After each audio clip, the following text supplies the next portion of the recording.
Pessoal, essa aqui é uma reunião, um podcast que a gente vai fazer, né? Da ECAP, que é a Associação do Grupo de Pitanga, que é um grupo de amigos que se reuniu com um único intuito, que é preservar, resgatar, trazer de volta a memória da história de Pitanga, principalmente. Claro, da nossa região e de tudo que tem a ver com história, mas principalmente da nossa região aqui da cidade de Pitanga. E por que nós tivemos essa ideia? Partiu aqui do seu Rubens Ribeiro, do nosso amigo Júlio, para que nós pudéssemos ter um acervo cultural onde se conte a história, mas não só através de trabalhos como esse que a gente está fazendo aqui agora, que é um vídeo, mas também de literatura, o próprio Museu de Pitanga, que é uma ideia nossa, fazer um museu com mais garbo, com mais robustez e com muito mais informação cultural, desde peças antigas até a modernidade. Que hoje fotos, né? Exatamente. De foto muito grande. Exatamente, usando hoje a tecnologia que tanto nos serve, e está aqui o nosso mestre da TI, que sabe tudo, e essa é a ideia então, para você que está chegando aqui agora com a gente no canal, essa é a nossa ideia. E todo pitanguense, todo aquele que queira contribuir com a gente e com essa nossa ideia, será muito bem-vindo. Depois a gente vai deixar aí as informações de como entrar em contato, como falar com a gente. E para a gente começar esse bate-papo gostoso nosso aqui, primeiro de uma série de muitos que virão, a gente tem o prazer de estar conversando hoje aqui, recebendo já, estamos inclusive na Câmara Municipal de Pitanga, quero agradecer desde já ao pessoal, aos vereadores, a toda a vereança da nossa cidade, que nos cedeu tão graciosamente o espaço. Vamos conversar com o seu Edson Uber, que é uma figura conhecidíssima da nossa cidade, e quem não conhece, porque hoje isso aqui vai para o mundo todo, vai conhecer. Seu Edson, que bom tê-lo conosco aqui. O senhor sabe o quanto o senhor é querido por toda a cidade de Pitanga, e o senhor é um acervo cultural, porque o senhor traz muito da história, o senhor tem muito para contar, e é isso que a gente quer, que o senhor comece a contar um pouquinho para a gente de tanto que o senhor fez por Pitanga. A gente sabe da sua história desde quando o senhor foi vereador, ou mesmo do Guarani Clube de Campo, da APAI, do SOS, enfim, é muita história. Eu queria que o senhor começasse a contar, por uma questão de princípio, que o senhor começasse do começo. Ótimo. Então, é um prazer para mim, me sinto honrado de ter sido escolhido, porque a gente tem uma vida de luta, mas nunca está atrás de louros, né? E que reconhecimento. Mas a minha história de Pitanga é muito interessante e começa já quando eu tinha 16 anos, mais ou menos. O senhor veio para cá em que ano? 65. O senhor tinha 16 em 60? Não. Começou quando eu tinha 16 anos, lá em Ponta Grossa. Né? Deixa eu vou contar. Então, sim. Lá em Ponta Grossa, naquela época, né, tinha uma rua lá, a Rua 15, que era entre o Cine Ópera e o Cine Renascença, que domingo as mocinhas iam desfilar e os marmanjos ficavam encostados na calçada, aquele cigarrão. Era o Convescote, É, exatamente. Então... Tá vendo? Eu sei, Convescote. Eu também sei. Eu também. Então, uma noite, um domingo, eu cheguei lá, uma aglomeração muito grande, né? Digo, nossa, mataram alguém, né? Tanta gente, né? E fui lá ver o que era. E, a minha surpresa, era uma caminhonete que estava toda furada de bala. E o cidadão, não me lembro o nome deles, mas se vocês entrevistarem o Jamil, ele vai lembrar, que era ligado lá a Curitiba, desembargadores, que é o tal do Grilo do Tigre. Ele disse que você veja esse povo de Pitanga, olha que bandidos que são. Olha o que fizeram, escapei com não sei o que, de uma emboscada. Né? Aí eu pensei assim, bom, Pitanga está arriscado no meu mapa. E vai daí que eu conheço uma moça de Pitanga, vim morar em Pitanga, faz 56 anos, gosto de Pitanga, E acabei descobrindo que tudo aquilo era uma farsa, que ele mesmo tirou, porque eles precisavam comover o público, né? Porque eles estavam requerendo 45 mil alqueires de terra que pegava ali do Rio do Tigre até pedaço de Manuel Ribas. Que ano foi isso? 65? 5. E o senhor veja, o que era isso? Era um fake news. Vocês veem que, ó, não é de hoje o tal do fake news. Uma mentira, uma notícia plantada para impressionar, para convencer alguém. E o que ele pretendia com isso mesmo, senhor? Comover o povo que eles estavam corretos e que o povo estava se revoltando. Então. Bom, tem uma história também, que falo porque o Jamil mora ali na frente e ele ainda está aí, está lúcido, né? Quando isso já não estava aqui, né?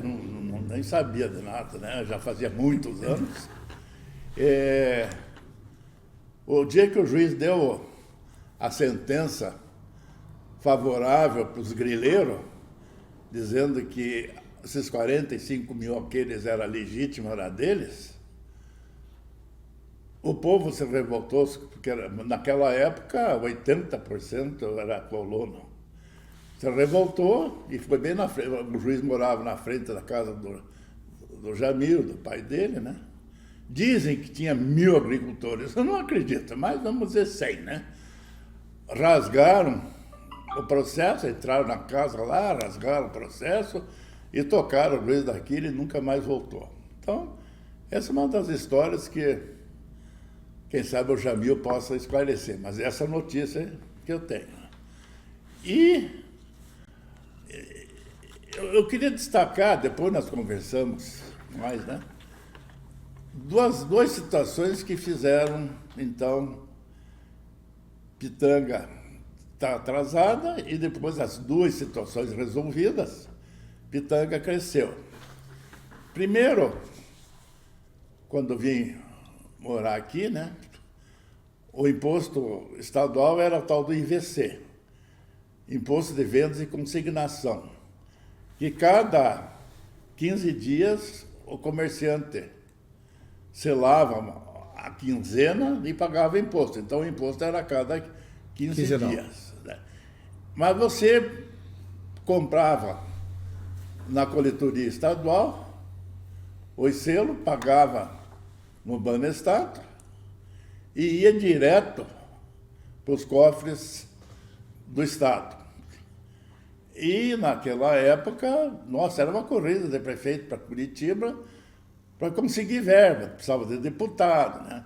E principalmente ser Arena, que era um regime militar, né? Tinha MDB, mas... Arena e MDB eram os dois únicos partidos que nós tínhamos. E que era a Aliança Renovadora Nacional e o Movimento Democrático Brasileiro. Né? Aí, lógico, quase todos os prefeitos eram Arena, tanto é que naquela época eram 19 vereadores em Pitanga, 15 mais ou menos eram do lado do prefeito. Então o prefeito mandava e desmandava, que era o Dico, né? Bom, aí, não posso precisar bem, mas foi em 66, 67, mudou a lei para o ICMS. E o ICMS, então, você pagava no banco mensal, né? Você pagava no banco, e o banco mesmo, metade já deixava para a prefeitura e a metade ia para Curitiba. Isso deu uma folga para o prefeito, porque entrava um dinheiro, porque, como Pitanga, por exemplo, o que o imposto municipal dava? Muito pouco. Imposto de CISA, muito pouco, né? O comércio era pequeno, né? O comércio era pequeno, então... E era estritamente, ainda é, mas era muito mais agrícola a cidade, né? Ah, sim, muito mais. Aí, isso negava-se muito, né? Porque chegar aqui naquela época não tinha cooperativa, quem vinha comprar alguma coisa aqui era os caminhoneiros que logravam ou no peso, ou logravam no cheque, sabe? E era a época ainda da nota fiscal feita na caneta. Isso tudo permitia, dava vazão para muita fraude. Muita fraude. Tinha gente que fazia a mesma entrega, 10 entregas, com a mesma nota fiscal. Brasília- Tirava uma nota, fazia 10 O empréstimos. Brasília é muito bom. Isso não é aqui em Pitanga, não, isso no Brasil todo. Não. Bom, aí deu uma folga para a prefeitura. Quando então o Dico fez, primeiro que não tinha asfalto nenhum, de Ipiranga para E vai por aí. não, de Imbituva. Ibituva. De Imbituva para cá, para esse lado, só tinha a estrada do café, mas era o norte que era rico. Mas você é cascalho, né? Cascalhado era. Sim, cascalhado, mas muito. Se hoje asfalto não conserva, imagina Sim, imagina, cascalho. Né? Aí o Dico fez o primeiro quilômetro de asfalto, que até hoje estava bom, né? Que era ali do Bairã até o Fórum, e construiu a prefeitura aqui, a Câmara de Vereadores. Por quê? Porque tinha uma folga de dinheiro, dinheiro que a prefeitura não tinha, e o Dico era muito econômico, e naquele tempo não tinha corrupção, né? E assim a prefeitura foi. Então, esse foi um dos marcos que ajudou Pitanga a ir para frente. Começar a andar, né? Começar a andar. O outro foi o Grilo do Tigre. Porque Pitanga, ela só produzia milho, 80 sacos por alqueire. Quando alguém conseguia 100 sacos por alqueire, era o rei. Porco, É isso que eu ia falar. Porco, a tradição do porco era forte. mas muito Que forte. há os mais antigos contam as histórias que se levava a porcada A pé. daqui para Guarapuava. Ponta Grossa. Sim, mas são cidades distantes daqui. Não. Daqui para Guarapuava. Tanto é que pro quando Detópolis, eles iam levar a porcada para vender, eles levavam um mês. e distante, quando a gente fala, para quem está nos assistindo aqui hoje, hoje não. Hoje daqui a Guarapuava você vai a 80 quilômetros de carro, mas para a época, ir a pé é uma eternidade. Nossa, não, você vê lá, os quilômetros de Pitanga a Guarapuava é razoavelmente o mesmo.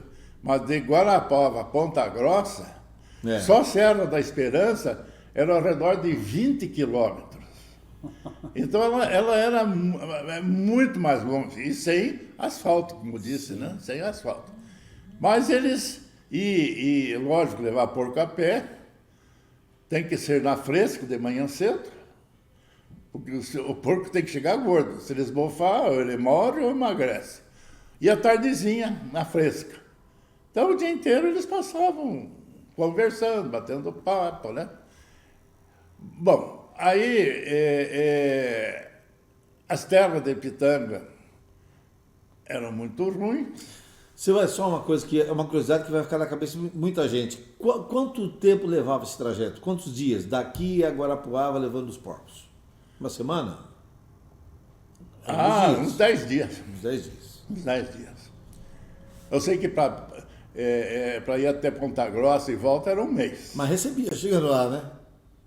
Sim, não, claro. Os porcadeiros lá eram gente. Inclusive. E não tinha perigo de ser assaltado na volta, não. Não, Né? Então a cultura era milho, como disse, dava 80, 100 sacos. Sim. Os porcos, eles faziam tal da invernada, plantavam 100 alqueires de milho, depois de maduro, soltavam os porcos lá, e quando engordava, eles tiravam e levavam, né? Bom, aí voltando ao Grilo do Tigre. Sim. Que é o Rio Tigre lá. É Rio Tigre. Esse caminho para Santa Maria. Não, aqui é para Guarapuava ali, né? Cruza tudo isso. Isso. E então os bancos não emprestavam dinheiro, porque não havia garantia de terra. Porque havia uma disputa, tinha os grileiros e tinha os donos da terra aqui, né? Pitanga estava nesse meio aí. Até que um tal de doutor Dario, não sei quantos anos levou isso, mas ele deu uma canetada e terminou. Deu direito aos donos de terra aqui, que aquilo era um grilo e que não tinha razão nenhuma do processo. E extinguiu o processo e eles não recorreram e desistiram. Aí veio, e temos que dar graças, acho eu, quer dizer, tudo isso é o meu pensamento, meu ponto de vista, né? Veio uma leva de gaúchos, que lá eles já não tinham mais espaço para eles, então vieram os gaúchos, mas muitos aventureiros. Então vinham aqui, compravam terra, ensinaram a cultura de calcário, ensinaram a cultura de máquina, plantar milho mais perto, essa coisa toda. E deixou a cultura para o nosso povo de calcário, adubo. E daí eles estavam satisfeitos que foram embora, foram lá para o Mato Grosso. Mas ficou muito gaúcho, muita gente boa aí. E aí Pitanga cresceu também. Então, os dois marcos que seguravam a Pitanga desapareceu. E aí Pitanga só foi para frente. Né? Mas isso, nossa, o Henrique Michalak, a família do meu sogro, os grandes, desconfio que a turma do Dico, os Petrechen, o advogado era o Dr. Camargo. Eles lutaram muito, foram muito ameaçados, tinha pistoleiro, era uma coisa tenebrosa. Mas venceram, não tiveram medo, e graças a isso Pitanga foi para frente. Essa questão do pistoleiro, da conquista da terra, é algo que já vinha historicamente no cerne da genética do ser humano. Né? Porque desde que se conta a história universal, o homem é um desbravador e é um conquistador, e ele vem buscando terras. Sendo que a economia sempre, até esta época principalmente, a grande mola propulsora da economia era a terra, os grandes latifúndios. Depois, com a Revolução Industrial, passou a indústria a ter o poder do capital, os bancos, e hoje é a informação, né? Hoje domina o mercado quem tem a informação. O Júlio que o diga, né? A tal da TI. Mas vamos trazer um pouquinho mais para cá da história, mais pertinho da gente, porque tem muita coisa que é bem mais contemporânea, que o senhor viveu também, e que deram essa movimentação, essa forma de Pitanga andar melhor. Porque eu mesmo estou aqui há 15 anos, não é tanto tempo assim como o senhor, mas a gente já percebe uma mudança muito grande na cidade. A cidade cresceu muito. Seguramente. Nos 15 anos que eu estou aqui, eu vi isso acontecendo. E o senhor tem marcos importantes, como esses dois que o senhor citou. Aliás, a questão do gaúcho é importante, porque a gente sabe que a nossa história começa lá embaixo mesmo, ela vem do sul, por isso que tem toda essa questão quase que um país, Rio Grande do Sul, Santa Catarina e Paraná, a cultura, toda a tradição é gauchesca, né? Porque veio subindo, né? Eles começaram de lá para cá. Então, ficou até o próprio estado de Santa Catarina não havia, era tudo terra de São Paulo. Diz que Santa Catarina é terra do gaúcho cansado, né? Porque São Paulo São Paulo aliás, não existia Paraná. De São Paulo a gente ia para Santa Catarina e Rio Grande do Sul. Aí em 1800, não sei quanto, me recordo agora, houve uma punição para o estado de São Paulo, época que já vinha desde capitanias hereditárias e tudo mais, aí o estado foi desmembrado, foi dividido ao meio. Então você pode ver que o mapa de São Paulo e o estado do Paraná são muito parecidos. Né? E aí surgiu o estado do Paraná. E aqui estamos nós em Pitanga, né? Graças a Deus. Né? E Paraná cresceu muito, hoje são 399 municípios. Né? Era para ser mais, não foi porque veio uma lei aí que proibiu a emancipação. Por um lado eu acho bom, porque a cidade mais, muitas não desenvolvem. Emancipar é bom, mas emancipar para não dividir também aí não adianta, para ficar ali... Eu não vou citar, né, nomes, porque as pessoas do município vão se ofender, né? Mas tem um município aí que se desmembrou, tudo por política, né? Sim. Eu sei porque eu era contador, né? Daí mandei fazer um levantamento, tinha 18 firmas no município. Como é que ela ia sobreviver? Pois é. E sem falar que o pessoal que é dessas cidades que emanciparam, acabam, por exemplo, filha de Pitanga, vem comprar em Pitanga, então acaba movimentando o comércio daqui. Não, claro. Mas vamos falar do Guarani. O senhor sabe que o Guarani, seu Rubem, Júlio, seu Edson, eu fico triste às vezes pelo Guarani, porque é um clube bom que podia estar dando muito mais lazer para o pitanguense, e hora vai, hora não vai, uma hora mexe daqui. O Guarani tem uma parte da sua história que faz parte. Se você me permite, então... Eu faço questão que o senhor fale, a gente quer saber, né? Eu quero explicar por que surgiu o Guarani. Vamos lá. Tá. Quando eu cheguei em Pitanga, o contador era muito mal, como até hoje é meio mal visto, mas naquela época, nossa, um colega meu lá em Iretama tocou fogo no escritório dele porque ia uma fiscalização lá e ele tudo irregular, né? Então o contador, quando chegou aqui, Deus me livre. E de quem eu comprei também era malandrão, sabe? Fazia jus a... Fazia jus, não era nada de errado, né? E aí eu digo para ele, ó, Edson, me ajude. Pô, eu estava chegando em Pitanga, o prefeito pede para mim, é lógico. Digo, vamos criar a escola do comércio, porque os piá precisam trabalhar. Então, ir no normal, de manhã, naquele tempo era assim, escola de professor é de mulher, não é de homem. E o normal geralmente eram as moças que faziam. Tanto é que se tinha um ou dois alunos homens, eu não sei, né? Era o normal científico, né? Científico. Normal científico.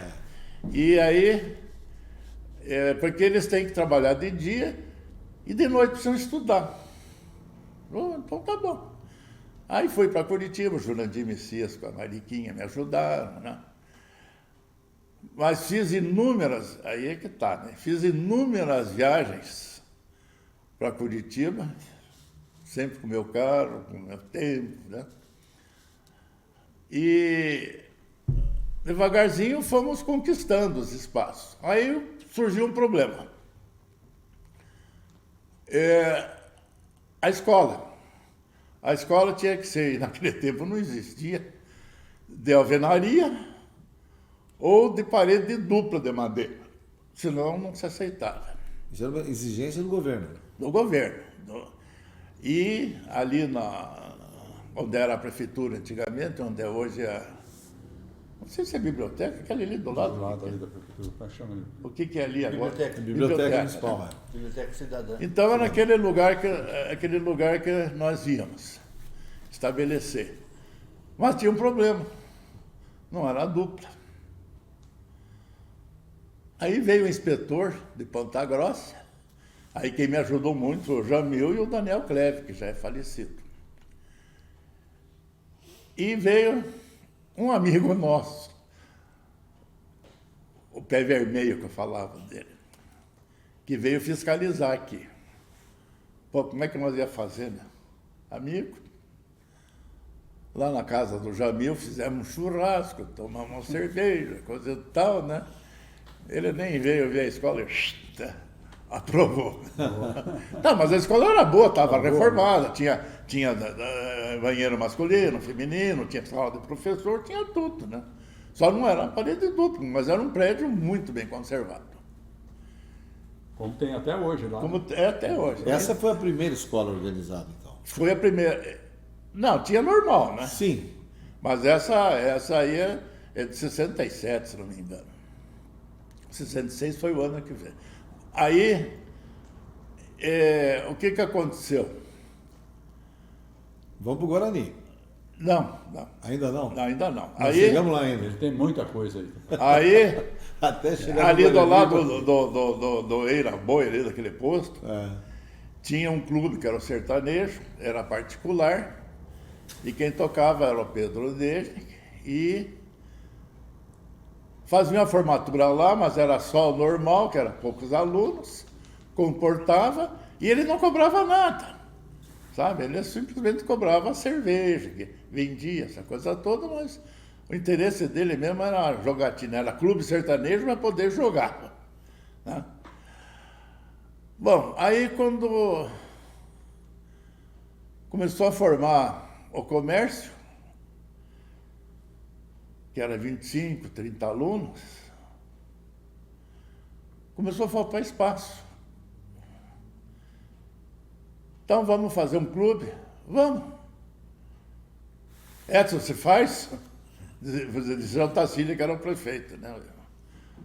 Eu digo, não, vamos atrás, né? E começamos a fazer campanha, coisa e tal. E trouxemos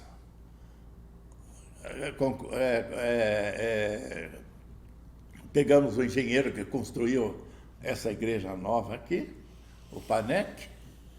Ele projetou o clube, redondo, e nós fomos e construímos o clube. Então, era um clube muito grande, tinha 80 mesas, dava para tudo que é formatura, e não se cobrava, né? Então, a história do Guarani, por que surgiu o Guarani, foi essa, uma necessidade de atender os formandos. Depois de muitos anos, então, veio o Abel morar aqui, o Portelinha já estava aqui, o Joaquim já estava aqui, Joaquim Iaiá, né, pai do Ivan Roberto Neves. E mas Pitanga não tem uma piscina. Vamos fazer piscina? Vamos. Então, saímos atrás esse Grego Lirias também, né? Aí saímos atrás de fazer sócios, essa coisa toda. E construímos a piscina, a segunda etapa.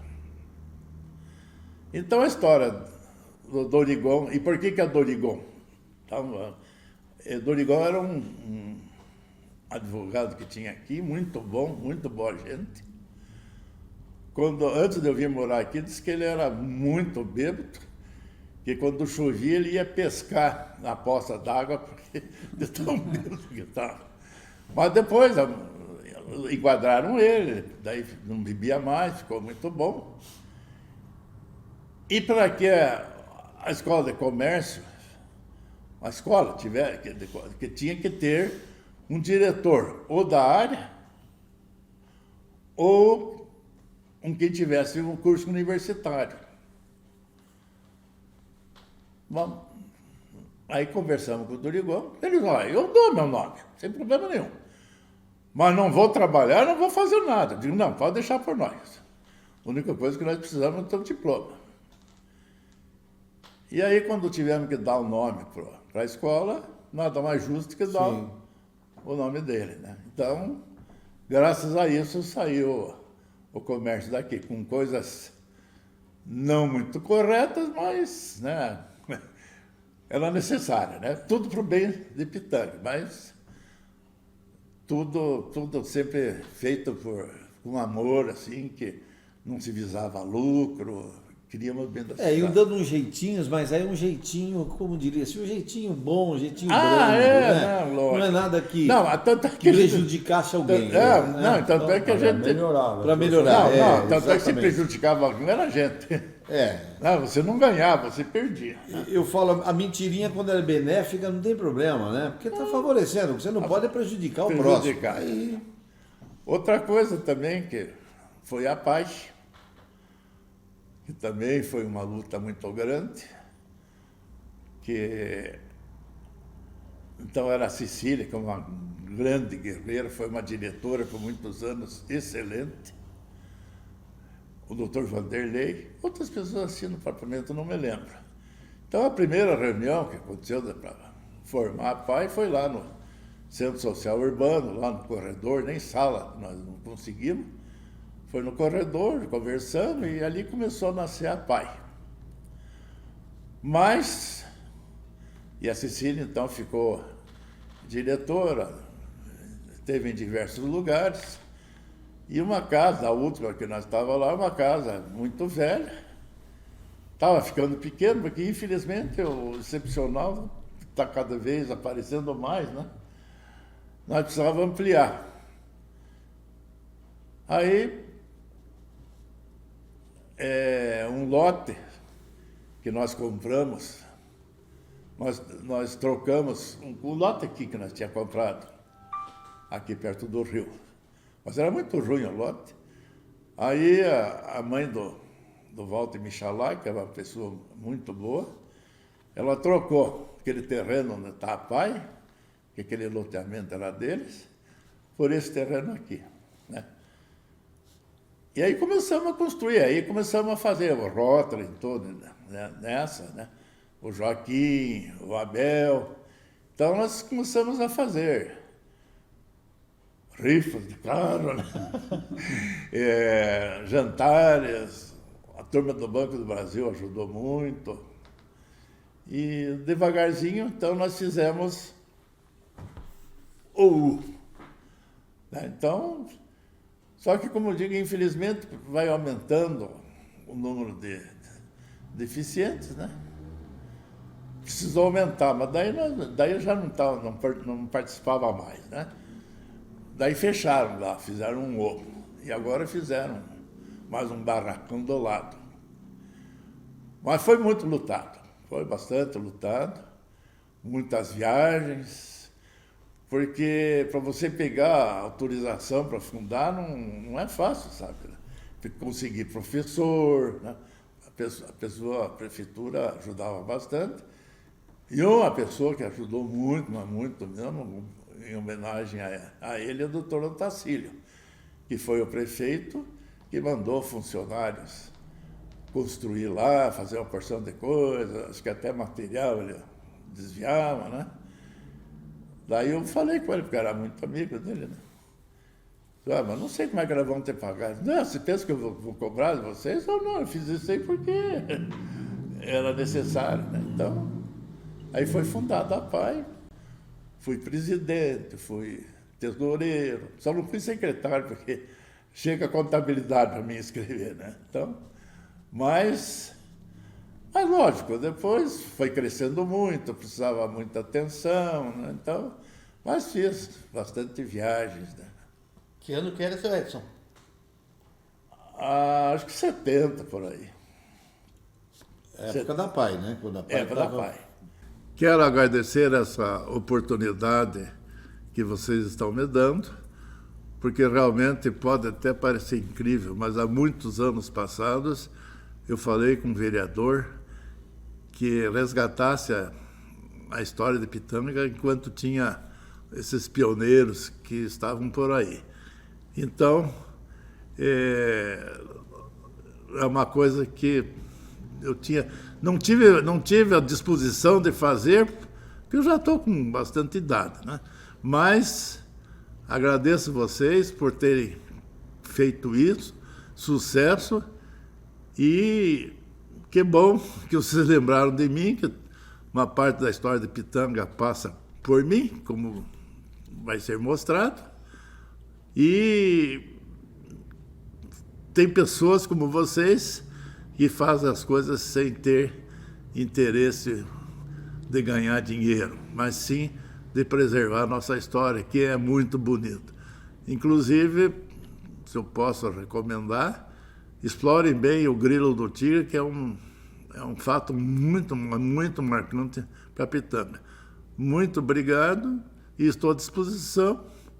Uma próxima oportunidade, podem contar comigo. Muito obrigado.